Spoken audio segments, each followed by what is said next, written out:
విశాఖలో అరుదైన సంఘటన జరిగింది. శ్రీరామనవమి ఉత్సవంలో హిందువులతో పాటు ముస్లింలు పాల్గొన్నారు. శ్రీరాముడు అంటే ముస్లింలకు కిట్టదని, అల్లాను హిందువులు వ్యతిరేకిస్తారని ప్రచారం చేసుకుని పబ్బం గడుపుకునే వాళ్ళందరికీ బుధవారం చోటు చేసుకున్న ఈ ఉత్సవం అవన్నీ అబద్ధాలని హిందూ ముస్లింల బాయిలమని చాటారు. శ్రీరామనవమి సందర్భంగా ఈస్ట్ షిరిడి సాయిబాబా ఆలయం ఆధ్వర్యంలో విశాఖ చిన్నవాల్తేరులో హిందువులు ముస్లింలు కలిపి ఊరేగింపుగా వెళ్లారు.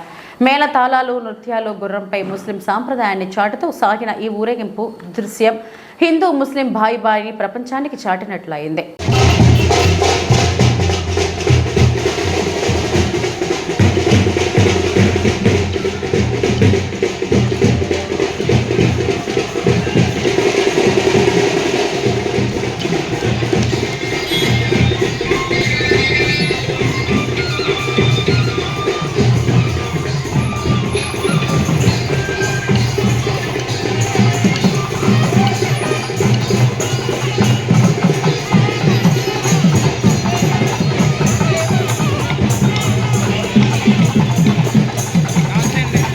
నమస్తే.